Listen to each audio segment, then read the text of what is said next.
खडोली वगैरे आली नाही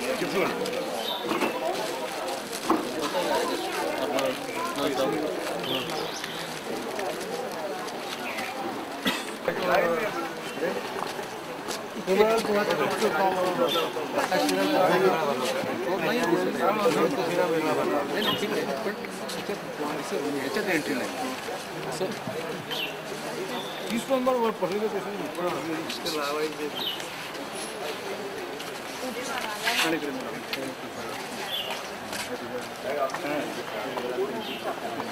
नाही नाही माझं लक्ष जयमध्ये तरी घेऊन टाकलं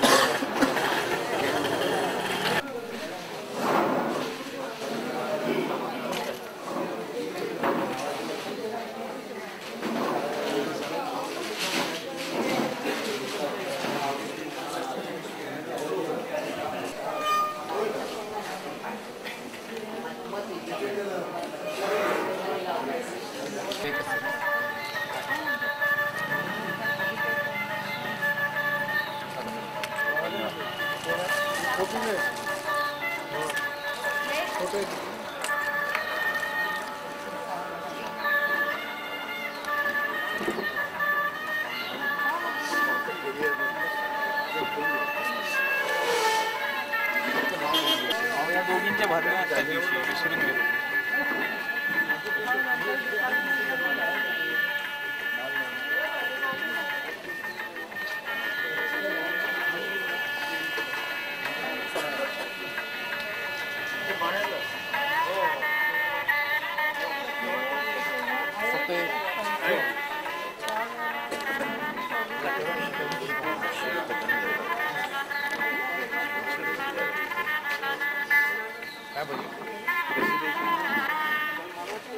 तू पावती कशी केली म्हणता पावती कशी केली म्हणता 400 रुपये हे आवश्यक डिफरन्स द्यायचं 300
हा नाही पण एका कुटुंबाला काय हरकत नाहीये. बंदूक एक कार्ड आहे त्यांचे 4 आहेत तुमच्या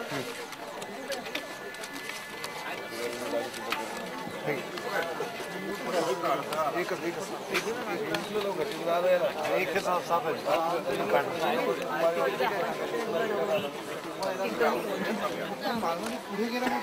फॅमिलीवाले एकच घ्या एका कुटुंबाला एकच घ्या.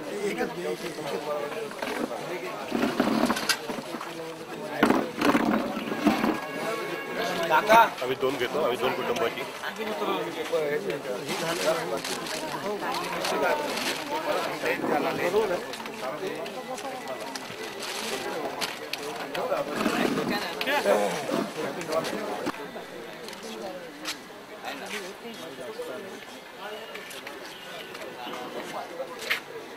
नमस्कार.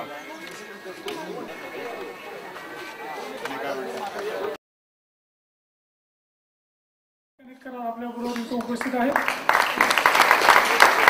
आणि दुसऱ्या वृत्तीत काम केलेले रामचंद्र व्यंकटेश कानेटकर माझे वडील तेही आज इथे उपस्थित आहेत. त्यामुळे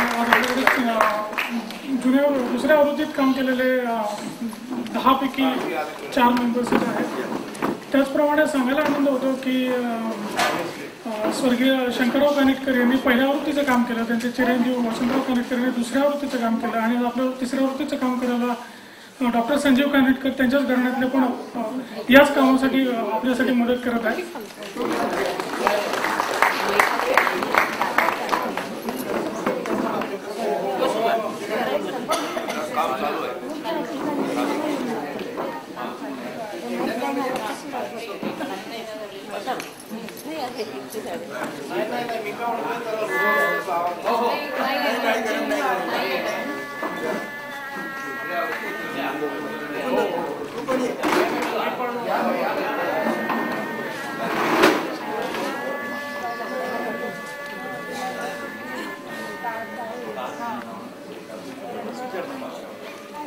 मला अशी आज माहिती मिळाली की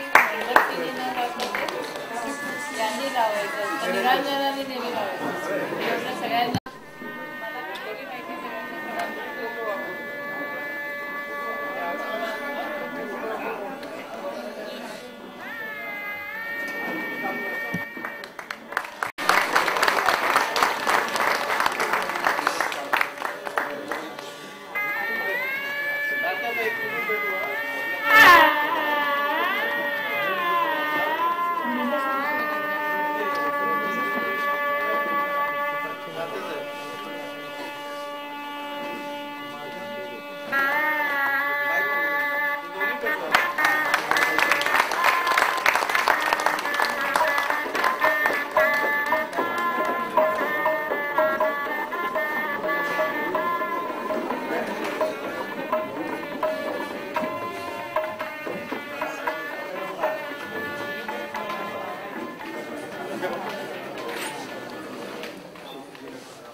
वर्ष आहे एंटिटी डेटा वर्टेक्स कंपनीमध्ये मी सध्या काम करतो. ओव्हरऑल हा प्रोग्राम आपण कुलवृत्तांताचा 3 वर्ष ऑनलाईन चालू करतो आहे आणि त्याच्यानंतर आता पहिलं कुलसंमेलन आपण घेतो आहे आणि यानंतर माझे बाकीचे सहकारी आपल्याला ओळख करून देतील, त्यानंतर मी पुढल्या माहिती देईन. नमस्कार, मी राजन कानेटकर, मी लिंबागणेश शाखेचा आहे. मी राहायला ठाण्यात आहे आणि मी नोकरी करतो सहारा इंडिया परिवारमध्ये. मी जनरल मॅनेजर ह्युमन रिसोर्स आहे सहारा इंडियाच्या हॉस्पिटॅलिटी सेक्टरचा. राजेंद्र कुमार उर्फ राजन, सगळी लोक मला राजन याच नावाने ओळखतात म्हणून मी वारंवार माझा राजन हाच उल्लेख करतो, पण रेकॉर्डवर मला वाटतं कानेटकर कुलवृत्तांतात फक्त राजेंद्र दिलेले, तोच मी राजेंद्र. तर महेश्वरच्या टच मध्ये आल्यापासून साधारण 1.5-2 वर्षापासून मी पण त्याच्यावर जरा माझ्या परीनं कॉन्ट्रीब्यूट करायचा प्रयत्न करतोय. मी ठाण्याला माझी पत्नी मंजिरी उपाख्य गद्रे हिच्या सहित राहतो. मला वाटतं एवढा परिचय खूप झाला, बाकीचे अजून 5 जण आहेत तेव्हा जास्त वेळ नाही घेत. नमस्कार, माझं नाव शशिकांत वसंत कानिटकर. आमचं मूळ गाव साखरपा किंवा आपल्या कुलवृत्तांतानुसार दुसरं घराणं जे आहे त्यापैकी मी आहे. मुंबईला राहतो मी, सायन इथे. गोदरेज कंपनीत मी 15-16 वर्ष सर्व्हिस करत होतो आणि आता स्वतःची प्रॅक्टिस करतो. व्यवसायाने वकील आहे मी. हायकोर्ट, कन्झ्युमर कोर्ट, ट्रेडमार्क या ठिकाणी प्रॅक्टिस करतो. धन्यवाद.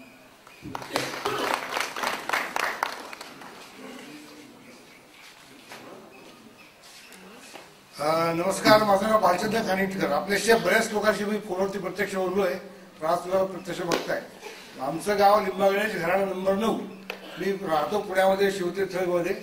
आणि मी एका कंपनीत होतो, खाजगी कंपनीमध्ये, मार्केटिंग एक्झिक्युटिव्ह म्हणून. पूर्ण महाराष्ट्र, गोवा आणि कर्नाटकाचा काही भाग आणि गुजरात सुद्धा बघितलेला आहे काही दिवस मी. आता मी निवृत्त आहे. धन्यवाद. नमस्कार, मी गुरुप्रसाद कानेटकर. बहुतेक चेहऱ्यांनी बरेच लोक मला ओळखतात, कारण फेसबुकवरती कानेटकरांचा जो ग्रुप आहे त्या ग्रुपचा मी ओनर आहे. त्यामुळे बरेच लोक मला चेहऱ्यांनी ओळखत असतील कदाचित. नाही, आताचा फोटो टोपी आहे डोक्यावर, त्यामुळे कदाचित ओळखू शकतील. मी सन टीव्ही नेटवर्कमध्ये काम करतो. मी रिजनल टेक्निकल मॅनेजर आहे. मी महाराष्ट्र, गुजरात, गोवा, मध्य प्रदेश, छत्तीसगड बघतो. आणि ह्या आताच्या टीम मधला मी वयाने सगळ्यात छोटा असणारा मेंबर आहे. धन्यवाद. नमस्कार, मी डॉक्टर श्रीधर कानिटकर. मी पुण्यामध्ये आपल्या म्हात्रेपुराच्या शेजारी राहतो. माझे वडील सदाशिव पेठेत राहतात. लेखक म्हणून तुम्हाला माहिती असलेले रामशास्त्री नावाने लिहिणारे ती माझे वडील विग कानिटकर. मगाशी त्यांनी दीपक प्रज्वलन केलं. माझा एक काका यशवंत कानिटकर अमेरिकेत राहायचा. त्यांच्या मिसेस विजया कानिटकर अमेरिकेतून आपल्यासाठी आले. हे सगळं आमच्या कुटुंबातील विचारलेली माणसं. धन्यवाद. नमस्कार, मी डॉक्टर संजीव वसंत, मॉडेल कॉलनीत राहतो. आमचं घराणा नंबर 4 आणि माझे वडील बाकी बरंचसं सांगणार आहेत आमच्या घराण्याबद्दल आणि आजोबांबद्दल, तर ते ऐकून घ्या. नमस्कार.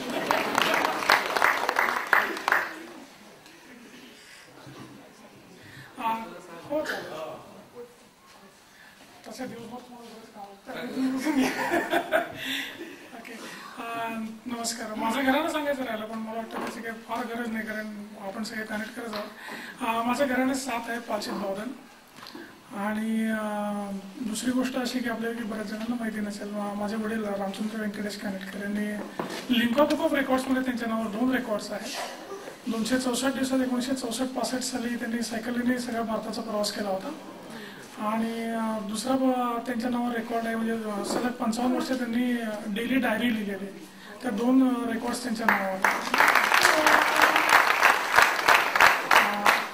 आजच्या कार्यक्रमामध्ये आता इथं गणेश वंदनाचा कार्यक्रम आहे, स्वागत गीत आणि गणेश वंदनाचा कार्यक्रम आहे. त्याच्यानंतर वसंत काका आणि विनायक गजानन काका काहीतरी आपल्याला चांगल्या गोष्टी सांगतील, मला खात्री आहे त्याच्याबद्दल, तर काही अनुभव पण शेअर करतील. त्याच्यानंतर आपल्या इथे आज चंद्रकांत काळे आणि माधुरी पुरंदर यांचा गाण्याचा कार्यक्रम आपण ठेवलेला आहे. तो 2-1 तासाचा कार्यक्रम आहे. त्या कार्यक्रमानंतर आपल्याकडं जेवण आहे.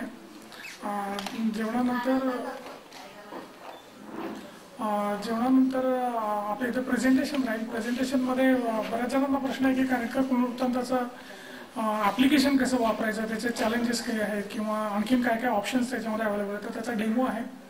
आणि त्याच्यानंतर राजन कानेटकरांचं जी हिस्ट्री आहे जे इथं लावलेलं आहे, काही गोष्टी पण इथं बघण्यासाठी ठेवलेल्या आहेत आपण, त्या गोष्टींचं आपल्याला बघता येतील. त्याचप्रमाणे इथं कानेटकर कुलवृत्तांताच्यासाठी व्हेरी स्पेसिफिक आपण इथं रजिस्ट्रेशन काउंटर लावलं आहे. त्या रजिस्ट्रेशन काउंटरला तुमचा नाव पत्ता आपण घेतोय, त्याचप्रमाणे तुमचा एक फोटो घेतोय. हा डेटा बाय डिफॉल्ट कुलवृत्तांत ऑनलाईन ॲप्लिकेशनमध्ये जाईल. त्याच्यामुळे आपल्याला विनंती आहे की दिवसभरात 3 वाजेपर्यंत काउंटर आहे, प्रत्येकाचा एक फोटो येणार आहे इंडिव्हिज्युअली, त्यामुळे थोडासा वेळ लागेल. पण हा कार्यक्रम इथं कंटिन्युअसली रजिस्ट्रेशन तिथं चालू आहे. आपण आठवणीनं रजिस्टर करा, फोन नंबर रजिस्टर करा, कारण काही जणांचे पोस्टल ॲड्रेस चुकीचे आहेत. आम्ही जवळजवळ या पर्टिक्युलर कार्यक्रमासाठी टोटल 250 लोकांना इंटरनेट थ्रू आम्ही कॉन्टॅक्ट केलं होतं Naukri.comच्या डेटाबेसमधनं. त्याचप्रमाणे फेसबुक आणि इतर माध्यमातून 500 लोकांना कॉन्टॅक्ट केलं. आणि प्रॉपर्टी टॅक्स डेटाबेस जो असतो कॉर्पोरेशनचा, तो डेटाबेस आणि इतर डेटाबेस जे आम्हाला मिळाले टेलिफोन डिरेक्टरी किंवा असे याच्यातनं टोटल 800 पत्र आम्ही पाठवली. आमचं असं लक्षात आलं की बरेचशे पत्रांचा ॲड्रेस लोकांचा चुकीचा असतो. काही ॲड्रेसेसमध्ये आम्हाला एक चांगली माहिती मिळाली ती म्हणजे वसंत काकांना सांगायला हरकत नाही. दुसऱ्या आवृत्तीत नारायण शंकर कानेटकरांनी काही पत्ते मेंटेन केले होते आणि मुकुंद प्रसाद कानेटकरांनी त्याची डायरी आम्हाला आणून दिली. त्याच्यामध्ये उगारचे कानेटकर आणि इतर कानेटकरांना आम्ही कॉन्टॅक्ट केला आणि सांगायला आनंद वाटतो की त्यांनी रजिस्टर पण इमिजिएट केलं आणि आज ते इथे उपस्थित. 1985-86 साली लिहिलेल्या डॉक्युमेंटचा आजही आम्हाला उपयोग झाला आणि अत्यंत व्यवस्थितपणे हा सगळा डेटा त्यांनी मेंटेन केला होता. आजही आमच्याकडे ते सगळे फॉर्म्स 85 साली भरलेले आमच्याकडे अवेलेबल आहेत आणि व्यवस्थित मेंटेन केले तर ते आहे. दुसरी गोष्ट अशी की पहिली आणि दुसरी आवृत्ती ज्यांना बघायची आहे त्यांना बघण्यासाठी उपलब्ध आहे. आणि आजचा एक महत्त्वाचा विषय, आपण डोनेशन पण इथे कलेक्ट करतोय. साधारणतः 3-1 लाख रुपये जर का प्रिंटेड आवृत्ती काढायची असेल तर खर्च आहे, तर त्याच्यासाठी आपण इथे डोनेशन कलेक्ट करतोय. जर 3-1 लाख रुपये जमू शकले किंवा त्याच्या आसपासचा वेंडर आपल्याला प्रिंटिंगसाठी मिळाला तर आपण आवृत्ती नक्कीच काढू. In the mean while online आवृत्ती जी आहे ती कायम एडिट करता येईल, त्यामुळे त्याचा प्रश्न नाही. ज्यांना मोबाईल ॲप्लिकेशन म्हणजे स्मार्टफोनवर आवृत्ती हवी आहे त्यांच्यासाठी ती पण अवेलेबल आहे.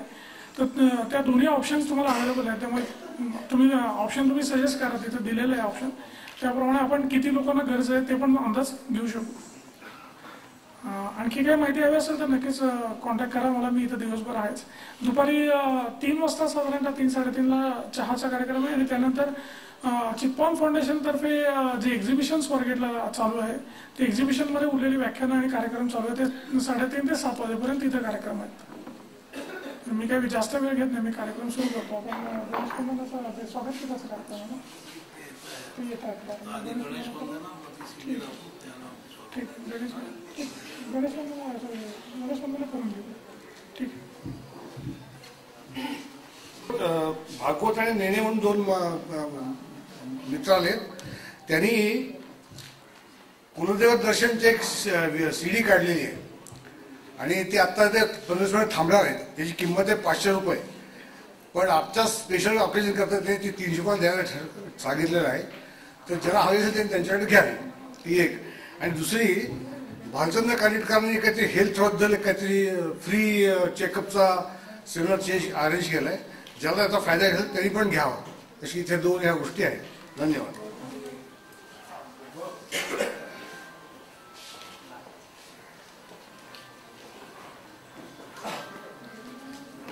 त्याच्याबद्दल माहिती डॉक्टर देतील.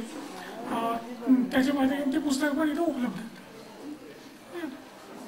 एकूणच कोकणस्थी भाषा, चित्पावनी भाषा, चित्पावनीतल्या म्हणी, आपल्या सगळ्या कोकणातल्या वेगवेगळे छोटे छोटे शब्द असतात जे आपल्या आजी आजोबांकडून आपण ऐकलेले असतात, आपल्याला अर्थ माहिती नसतात, अशा सगळ्याची पुस्तकं आहेत. आपल्या चित्पावनांच्या म्हणून काही रांगोळ्या आहेत, आपल्या चित्पावनांचे म्हणून काही छोटे छोटे समारंभ आहेत बोडणासारखे, याविषयीची सगळी माहिती, त्यावेळेस राहणारे लोक कसे राहत होते याची माहिती, अशी कोणीनी 5-6 पुस्तकं आहेत. ती बाहेरच्या टेबलावर मी ठेवणार आहे. त्या शेजारी त्याच्या किमती आणि आता असलेलं डिस्काउंट दोन्ही लिहिलेलं असेल. ज्यांना हवी असतील त्यांनी ती तिथून घ्यावीत. दुर्दैवाने पुस्तकं संपली, ते खाजगीवाले स्वतः येऊन ते आणखी देणार आहेत. फक्त तुमचं वय 84 आहे, त्यामुळे पटकन येऊ ती मिळू शकणार नाही. तुम्ही नोंदवली तर तुमच्यापर्यंत पोहोचवले जातील. धन्यवाद. आपल्यापैकी रमेश कानिटकर अकोल्याला असतात, तर त्यांनी ह्या इथे 10,000 वर्षाचा वेध घेणारं कॅलेंडर लावलेलं आहे. पेन्सिलने इथे काढलेलं कॅलेंडर लावलेलं आहे. तर त्याच्याविषयी कोणाला अधिक माहिती हवी असेल किंवा जाणून घ्यायचं असेल तर तुम्ही रमेश कानिटकरांशी संपर्क साधू शकता, ते समजावून सांगतील. रमेश कानिटकर. रमेश कानिटकरांचा परिचय आम्ही करून देणार आहोत.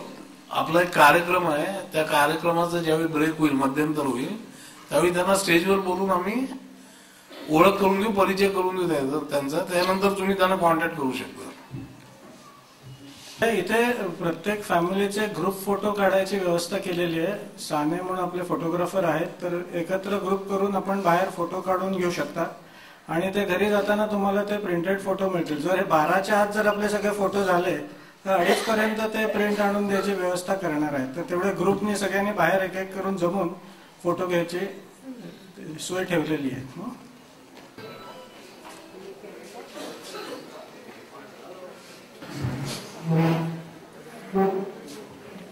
Thank you.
करतो वसंत काका.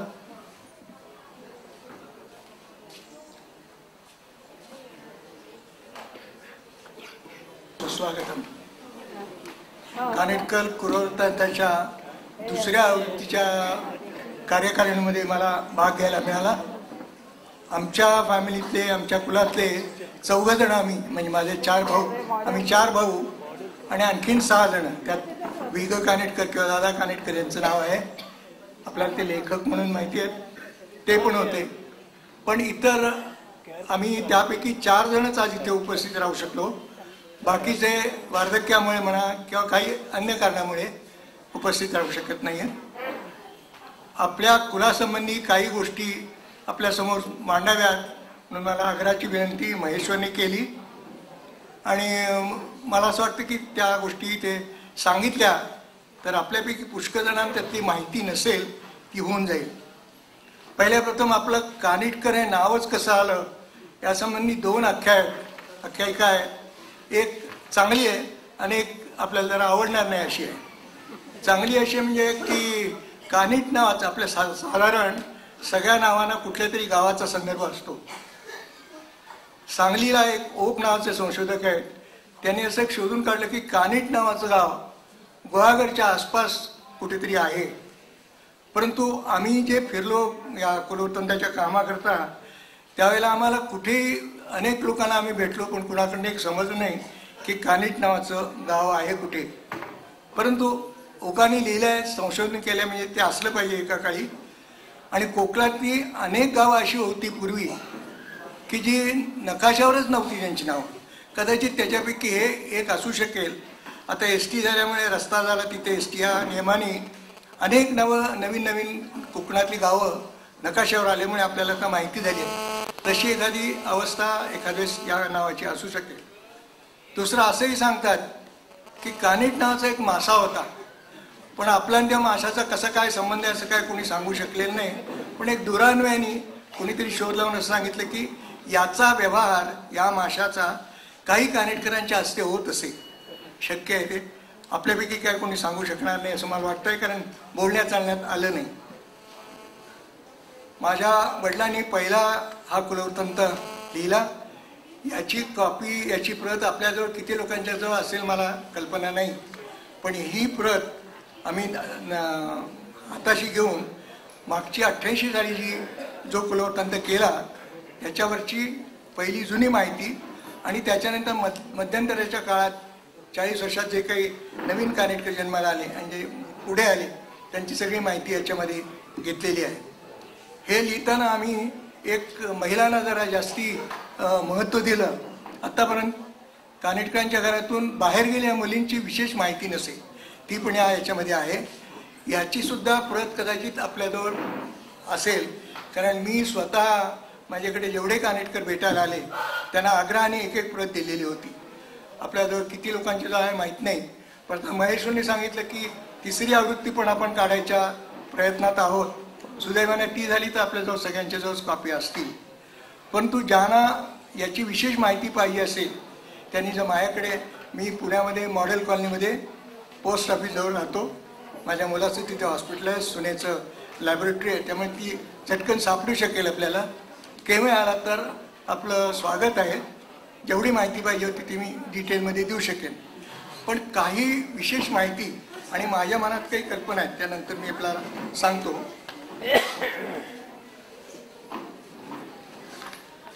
या तिन्ही संमेलनाच्या वेळी, पहिल्या आवृत्तीच्या वेळी काही पोर्शन मी याच्यातनं आपल्याला वाचून दाखवणार आहे तो फार महत्त्वाचा आहे. म्हणून पहिल्या आवृत्तीच्या वेळी 101 बंधूंच्याकडून त्या काळी 3,710 रुपयाची देणगी आली. दुसऱ्या आवृत्तीच्या समयी 95 बंधूंकडून 55,000 रुपयांची भरीव देणग्या आल्या. विशेष आनंदाची गोष्ट म्हणजे सर्व देणग्या स्वयंस्फूर्तीने आल्या आहेत. एकही कुलबंधूकडे केवळ देणगीसाठी समितीची विनंती समितीला करायला लागली नाही. 1948 साली एकूण 541 कुलबंधूपैकी 485 बंधूंची माहिती जमा झाली होती. गेल्या वेळेला याच लोकांची पुन्हा माहिती केल्यानंतर असं लक्षात आलं की 88 साली या मंडळींची एकंदर संख्या 780 होती. पण 3 संमेलनामध्ये जी भरली आपली 48 साली, 88 साली आणि आजची, याच्यामध्ये पहिल्या वेळी 400 बंधू भगिनी, दुसऱ्या वेळेला 250 आणि आज हा हवाल भरलाय असं माझ्या लक्षात आलंय. त्यामुळे साधारणतः 200 ते 250 आजही असतील अशी कल्पना आहे.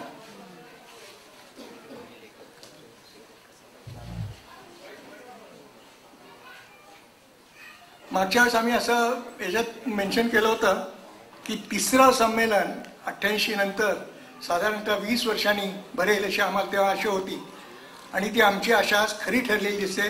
20च्या वेळी आपण 23 वर्षांनी हे संमेलन बघतो. आपल्या एवढ्या मोठ्या संख्येने आपण आवर्जून उपस्थित झाल्याबद्दल आपलं अभिनंदन आणि संयोजकांनी मला काही गोष्टी इथे मेन्शन करायला सांगितलं त्याबद्दल त्यांचं अभिनंदन. माझ्या काही स्वतःच्या काही कल्पना आहेत. मला असं लक्षात आलेलं आहे की आपल्या मुलांच्यापैकी किंवा आपल्यापैकी स्वतःपैकी बऱ्याच लोकांनी काही विशेष काम केलेलं आहे.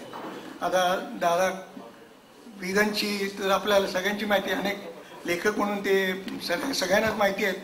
पण त्यांच्याशिवाय बऱ्याच लोकांनी संशोधन केलेलं आहे, पुस्तकं लिहिलेली आहेत, पण त्याची माहिती याच्यामध्ये आम्हाला घालता आलेली नाही. मला असं वाटतं की या बंधूंनी ज्यांनी काही विशेष काम केलं आहे किंवा जे लेखक आहेत किंवा श्रीधरसारखे नाटकातही काम करणारी माणसं आहेत, अशांनी आपलं जे वैशिष्ट्य असेल किंवा आपल्या मुलांच्या बाबतीत जे वैशिष्ट्य असतील, कुणी रोल मेडल विनर्स असतील, कोणाला पुरस्कार मिळाले असतील, याची जर माहिती आपण दिली तर ती जबाबदारी मी घ्यायला तयार आहे की त्याचं संकलन करून कुठल्या तरी स्वरूपात ते आपल्यासमोर मांडावं. कारण नाहीतर आपल्या मुलांचं कौतुक आपण नाही करायचं तर कोण करणार आहे? आपल्याला सगळ्या कानेटकर बंधू भगिनींना माहिती झालं पाहिजे की आपल्यात कोण विशेष आहेत आणि मुलांचं कौतुक कोण कोण करतायत. त्या दृष्टीने मला वाटतं आपण त्याची ही केली पाहिजे. आपले संपर्क घट्ट करण्याकरता संगणक पत्ते, आता आपल्याकडे सगळ्यांच्याचकडे कॉम्प्युटर घरात आहेत, कोणाकडे नाही असं नाहीच आहे. त्यामुळे आपले संगणक पत्ते IDs जर महेश्वरकडे आपण पाठवू शकला तर त्याचंही आपण एक संकलन करू आणि त्याचं सर्क्युलेशन कसं करता येईल ते बघू. आपल्यापैकी काही जण भारताच्या बाहेर राहतात. प्रत्येक घरातनं एक तरी आज विद्यार्थी शिकलेला किंवा तिथे सेटल झालेला असं आपल्यापैकी आहे. त्यांच्या कदाचित तिथे राहिल्यानंतर काही नवीन कल्पना असतील तर त्याही त्यांनी आम्हाला जरूर कळवाव्यात. मला असं वाटतं की आपली मुलं हुशार आहेत त्याबद्दल प्रश्नच नाही, कारण ती मोठ्या संख्येने बाहेर जात आहेत. पण जी आज लहान आहेत आणि काही कारणाकरता त्यांना बाहेर जाता येणार नाही, त्यांच्याकरता काहीतरी आपण योजना करावी असं माझ्या मनात आहे. ज्यांना याबाबतीत काही भरीव सूचना करायची असतील किंवा एखादी स्कीम करायची असेल त्यांनी ती माहिती माझ्याकडे पाठवली तर मी काय त्याचं पुढे करता येईल, कसं करता येईल ते बघेन. आणखीन जर कोणाला काही विधायक सूचना करायच्या असतील तर त्याही जर आपण पाठवल्या तर त्या आपण त्याविषयी चर्चा करू आणि मग काय डिसिजन घेतो घेऊ. धन्यवाद. श्री विनायक गजानन कानिटकर किंवा विग कानिटकर हे आपल्यात उपस्थित आहेत आज. त्यांच्या होरपळ आणि पूर्वज या कादंबऱ्यांना महाराष्ट्र शासनाचा पुरस्कार मिळालेला आहे आणि शिवाय त्यांनी दिलेलं नाझी भस्मासुराचा उदय असतं या कादंबरीची जवळजवळ 21 किंवा 22वी आवृत्ती आज मार्केटमध्ये उपलब्ध आहे आणि शिवाय त्यांचे अनेक कथासंग्रह, ललित लेखन इत्यादी उपलब्ध आहे. तर त्यांना त्यांचे विचार आज मांडायचे होते, पण वयानुसार त्यांना ते शक्य होत नाहीये. तर त्यांचे चिरंजीव डॉक्टर श्रीधर त्यांचे विचार आपल्याला सगळ्यांना इथून ऐकवतील. डॉक्टर श्रीधर, मला वाटतं सगळ्यांनी टाळ्यांनी जोरदार स्वागत करावं.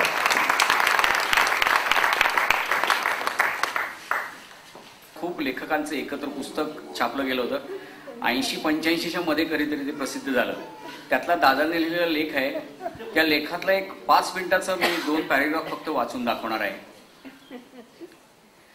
लेखकाला जेव्हा विचारण्यात येतं की तुम्ही कोणासाठी लिहिता, तेव्हा या प्रश्नात एक गोष्ट गृहीत धरलेली असते की लेखक हा नेहमी दुसऱ्या कोणासाठी तरी लिहितो, परंतु ही गोष्ट तितकीशी खरी नाही.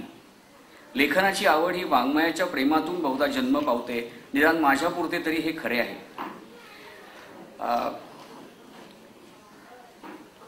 माझ्या आईला वाचनाची निरपेक्ष आवड होती. किर्लोस्कर सारखी तेव्हाची पुरोगामी मासिके वर्गणी भरून तिने घरात आणलेली होती. शिवाय आईच्या सक्तीमुळे अनेक स्तोत्रे, अभंग, सुभाषित, मनाते श्लोक असे वाणीत बसले. त्याचप्रमाणे कीर्तने अंगवळणी पडली. कीर्तनांमधले दोहे, विराण्या, कटाव, पोवाडे, वामन पंडित यांची रेलचेल असल्याने शब्दातून निर्माण होणाऱ्या विविध अनुभूतींचं प्रेम वाढतच गेलं. कीर्तनाच्या उत्तर रंगातल्या आख्यानातून कथेची मोहिनी म्हणजे काय ते कळत असे. ही आख्याने पौराणिक व ऐतिहासिक असत. माझे जन्मग्राम मालाड म्हणजे मुंबईचं. एक त्यावेळी देखणं खेडेगाव होतं. मोजकी स्वच्छ छान देवळं होती. तिथे कीर्तनकारांचे महिनोमहिने मुक्काम पडत आणि तिथल्या पुस्तकालयातल्या ग्रंथपुस्तकांच्या गदारोळात मी अलगद शिरलो. हनापटे, नाथमाधव, गडकरी, फडके, खांडेकर, आत्रे सर्वजण जवळजवळ माझे आप्तस्वकीयच बनले. एक मात्र होतं की मी एकाच लेखकावर जीवापाड प्रेम केलं असं झालं नाही. वाचनाला शिस्त अशी नव्हतीच. इंग्रजी वाचन मात्र जोमाने केलं. खूप वाचनाने मनुष्य लेखनाकडे वळतोच असे मात्र नाही. कैलासवासी नचिम केळकर यांनी प्रोफेसर जिन्सेवाले यांची एक आठवण दिली आहे. त्यांचा स्वतःचा पुस्तक संग्रह फार मोठा होता आणि त्यातली बहुतेक पुस्तकं त्यांनी वाचली होती असे त्यातील खुणांवरून मी पाहिलेले आहे. पण जिन्सेवाले यांनी म्हणून अमुक हा लेख लिहिला असे कोणास सांगता येणार नाही, कारण साऱ्या जन्मात त्यांनी काही लिहिलेच नाही.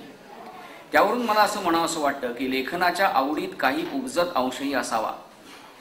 जर योगायोगाने मी पुण्याला आलो नसतो आणि माणूस या साप्ताहिकाशी माझा ऋणानुबंध जुळून आला नसता, तर मी कथा, कादंबरी अशा ललित लेखनात जरी काही काळ रमलो असतो, तरी त्या लेखकाने मला आपला असा खास वाचक निर्माण करता आलाच असता असे खात्रीशीररित्या आज सांगणे कठीण आहे. मला लेखनाची हौस होती आणि वाङ्मय हळव्या आकर्षक पद्धतीने लेखनात वृक्षपणा आणून न देता विविध सामाजिक व राजकीय विषय हाताळण्याची अल्पस्वल्प शक्ती माझ्या ठिकाणी होती. तिला माणूसमधून पुरेपूर वाव मिळाला. पुस्तक परीक्षणं, चित्रपट परीक्षणं, नाटकांचा आस्वाद, राजकीय आणि सामाजिक घटनांवर चुरचुरीत भाष्य करणारी सदरं. हे कदाचित तुम्हाला माहिती नसेल, तेव्हा दादा मुक्ताफळ नावाचं एक सदर चालवायचे. इमर्जन्सीमध्ये त्यांना जवळजवळ अटक करण्यापर्यंत वेळ गेली होती. घरी आमचे पोलीस वगैरे यायचे, हे माझ्या अजून आठवणीत आहे. आणि एखादी इतिहासानिश्चित प्रदीर्घ लेखमाला या वृत्तपत्राशी निगडीत अशा सर्व दालनात मी मुक्तपणे वावरलो. रणाविण स्वातंत्र्य जेव्हा मिळाले, हे सावरकरांवरचं. मी पाहिलेलं लाल हुकुमशाह, ने बनसी ने मरत मातृभूमीला परत सावरकरांवरचं. इस्रायल युद्धातून युद्धाकडे आणि तुम्हाला सगळ्यांना परिचित असलेलं नाझी वस्मासुराचा उदयास्त. या माझ्या लेखनाला काय, किंवा माओ, चर्चिल, लिंकन माझी चरित्रे काय, ही माझी सर्व निवेदने व्यक्तिनिष्ठ आहेत.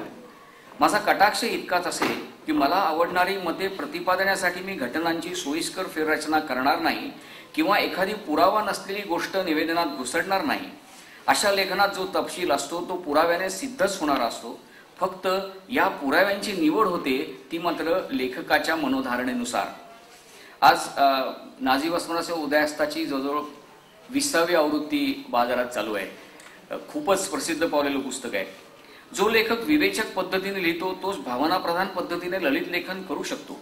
लेखकाची भाषा आकर्षक असेल व अनाकर्षक असेल ती त्याला लपवता येत नाही. होरपळ ही माझी 1857च्या कालखंडावरची कादंबरी ही एका पहिला जो ब्राह्मण महाराष्ट्रातला जो ख्रिश्चन झाला त्याने एक नंतर स्वतःचं पुस्तक लिहिलं होतं. त्याच्यामध्ये त्यांनी खूप प्रश्न निर्माण केले होते, त्याच्यावरती आधारित कादंबरी होती. आणि पूर्वज आणि आणखी पूर्वज ही दोन संग्रहातील माझ्या कथांना विशिष्ट कालखंडाची पार्श्वभूमी आहे. आणि ह्या दोन्ही पुस्तकांना राज्य शासनाची बक्षिसं मिळालेली होती. निवेदन शक्ती, कल्पनाशक्ती याचबरोबर त्या त्या व्यक्तींच्या भोवती असलेल्या वलयांचाही बराच वाटा या कथांच्या वाचकप्रियतेत आहे हे मान्य करायला हवे. लेख खूप मोठा आहे, मी सगळा वाचणार नाहीये कारण आपल्याला टाइमचं रिस्ट्रिक्शन आहे. उत्तमोत्तम ग्रंथांचे वाचन हा गद्य लेखनाचाच एक अविभाज्य भाग होऊन बसतो. त्यामुळे जगातील अनेक प्रतिभावंतांच्या, मराठी संतांच्या, अनेक विचारवंतांच्या अंतरंगात डोकावून पाहता आले. या विरंगुळ्यात मी पदोपदी अशा वाचनाने श्रीमंतच होत गेलो. व्यावहारिकदृष्ट्या साहित्याने मला जीवनात सर्व प्रकारचे, ज्यात अर्थलाभही समाविष्ट आहे, स्थैर्य दिलं. जिच्याशिवाय जगणे सुखावह सुसह्य झाले नसते अशी एक निरागस अहंता दिली. नाहीतर कारकुनी जगात मी काढलेली 37-38 वर्ष मला नीट पेलता आली नसती.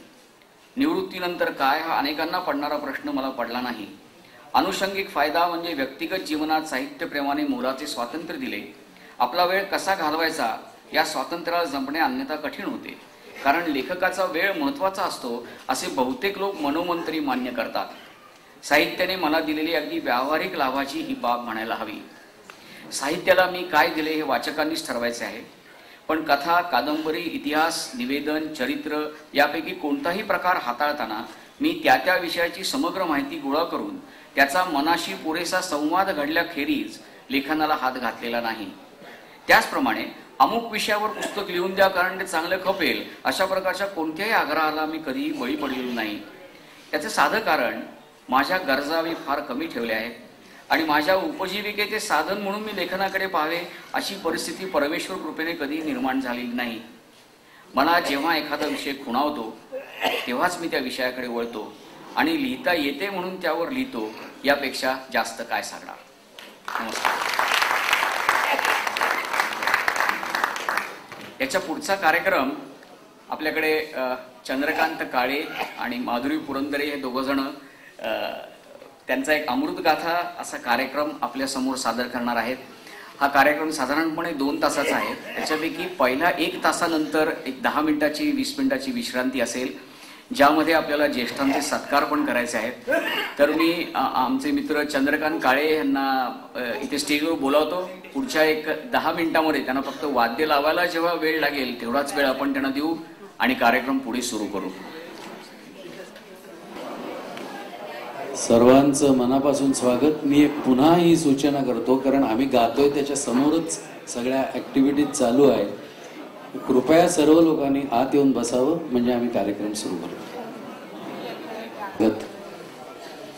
2 सूचना आधीच देऊन ठेवतो. कार्यक्रम सुरू असताना कृपया आपले मोबाईल्स हे सायलेंट मोडवर किंवा बंद करून ठेवावेत. दुसरी गोष्ट, माझ्या समोर ज्या हालचाली आणि ज्या गप्पा गोष्टी किंवा ज्या ऍक्टिव्हिटीज चाललेल्या आहेत, बाहेरच्या लोकांना हात जोडून विनंती आहे की त्यांनी डिस्टर्ब होतो आणि त्यांनी त्या ऍक्टिव्हिटीज कृपया थांबवाव्यात. सगळ्यांना चांगल्या अर्थाने आणि चांगल्या पद्धतीने रसास्वाद घेता यावा यासाठीच ही सगळी योजना आहे. त्यामुळे आणि आजच्या संमेलनात ह्या सूचना चालू शकतात. सादर करीत आहोत लोकसंगीतावर आधारित संत रचना अमृतगाथा. संकल्पना दिग्दर्शन मी चंद्रकांत काळे, संगीत आनंद मोडक, माझ्याबरोबर सहगायिका माधुरी पुरंदरे,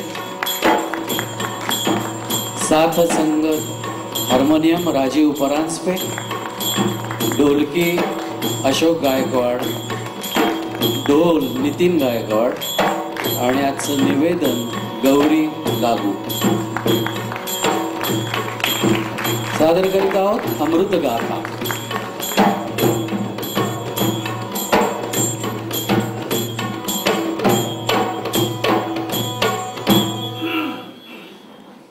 महाराष्ट्राच्या संत परंपरेतील संत ज्ञानेश्वर यांच्यापासून निळोबांपर्यंतच्या संतांचं साहित्य हे मराठी भाषेचं भूषण आहे.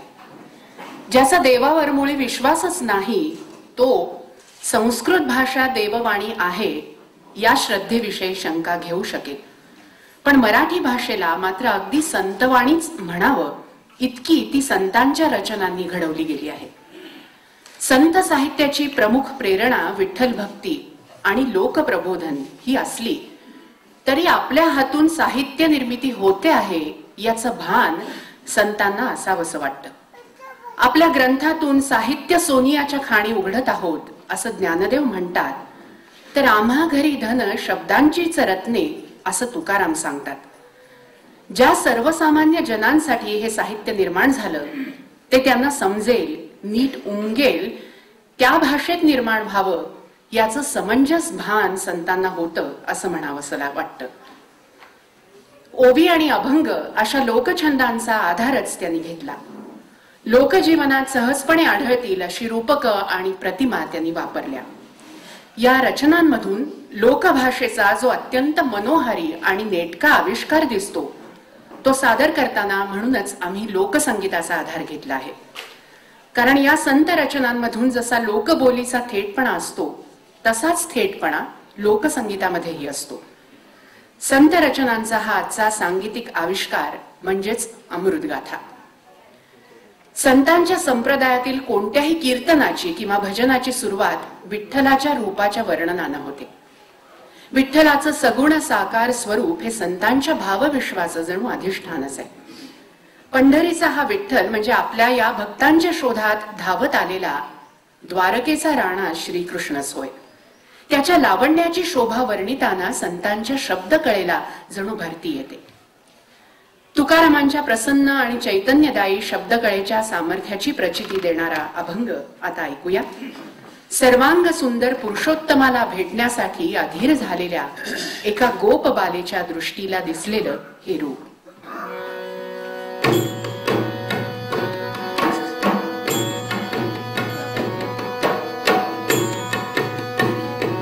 ओ राजस सुकुमार मदनाचा पुतळा, ओ राजस सुकुमार मदनाचा पुतळा, रवी शशिकळा लोपलिया, रवी शशिकळा लोपलिया, राजस सुकुमार मदनाचा पुतळा, ओ राजस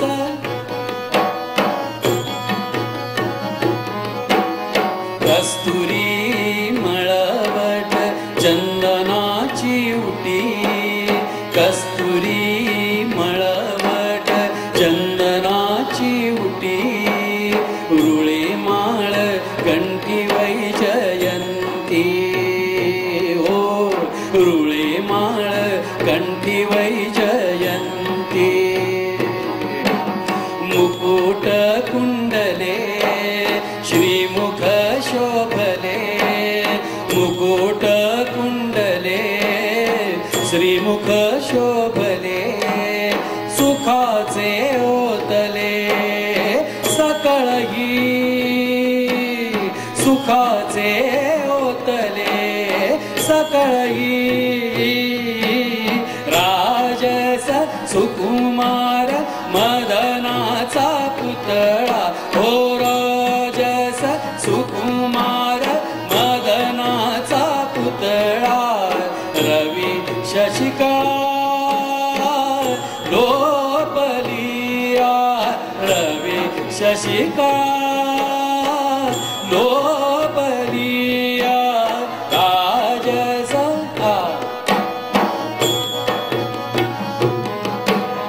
कासे सोन सळा पांघरे पाटोळा, कासे सोन सळा पांघरे पाटोळा, घन नीळ सावळा बाई अंगो, घन नीळ सा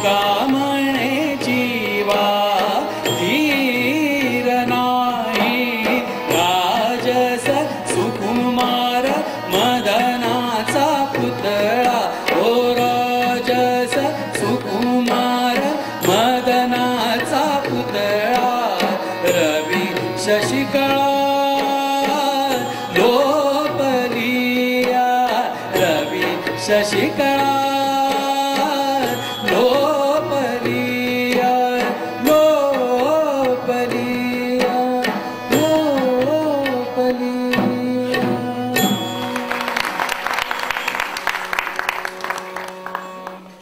संत नामदेवांना तीर्थक्षेत्र, माता, पिता, बंधू, गोत्र असा सर्वत्र विठ्ठल दिसतो. केशव, माधव, गोविंद अशा अनेकानेक नावांनी त्यांना एकच गोडवा जाणवतो. नामतेची रूप, रूपतेची नाम असं म्हणत नामभक्ती आणि अद्वैत भक्ती याची ते सांगड घालतात. याच नामदेवांनी काही कूट अभंग रचले, जणू एक प्रकारची शब्दकोडीच आहेत.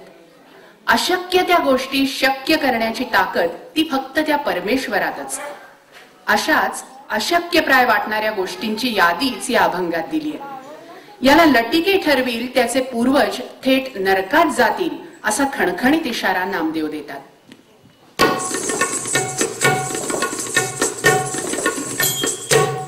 ओ काय घडलं ऐकलं का? काय झालं काय? मुंगी व्याली. काय म्हणाला मुंगी व्याली? एवढंच नाही तिला शिंगी झाली.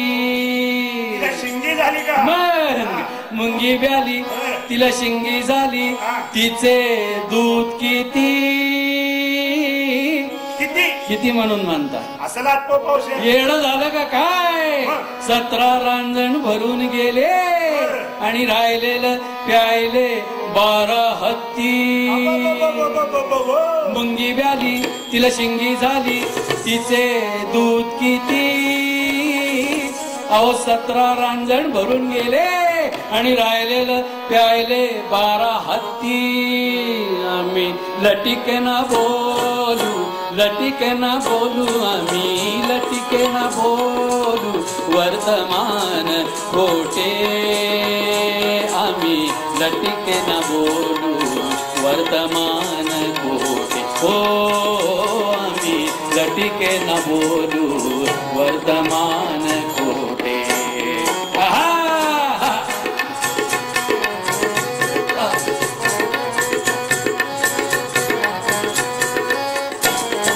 लटके गेले कटके ते गाडग्या एवढे राळे. अहो लटके गेले कटके ते गाडग्या एवढे राळे. उडत चिमणी चरत चाले तिचे वाटी एवढे डोळे. उडत चिमणी चरत चाले तिचे वाटी एवढे डोळे. शेळी करी घुसळते ते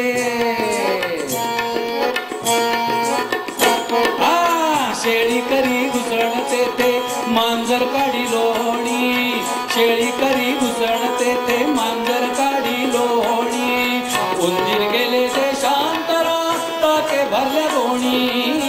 उंदीर गेले ते शांतरा टाके भरल्या गोणी. आम्ही लटिके ना आम्ही लटिके ना बोलू लटिके ना बोलू आम्ही लटिके ना बोलू वर्तमान खोटे.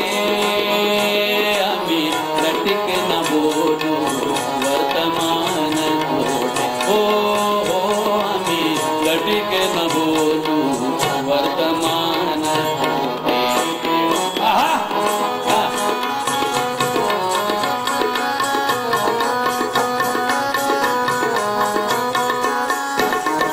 पाण्याचा संगीत पाण्याचा संगीत गाय वनात कोला नाचे.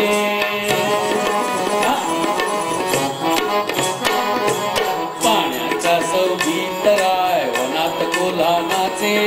सावजवनी संतोषला कोकड पुस्तक वाचे. सावजवनी संतोषला कोकड पुस्तक वाचे. आम्ही लटिके ना बोलू आम्ही लटिके ना बोलू. कातडी घरी लग्न लागले कातडी घरी लग्न लागले.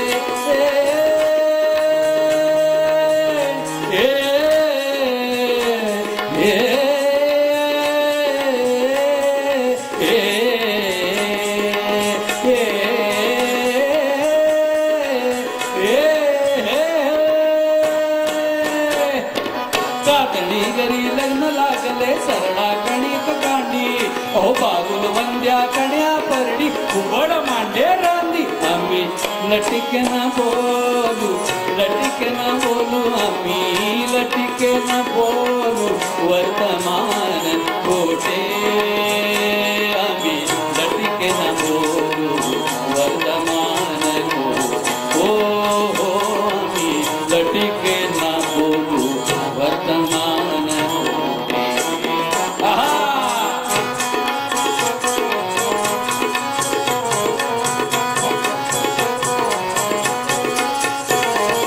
बाभुळीचे खोडी माशाने केले खोटे बाभुळीचे खोडी माशाने केले खोटे सशान सिंह द्रासीला बेडुकाले लोटे स्मशान सिंह द्रासीला बेडुकाले लोटे विष्णुदास नामा म्हणे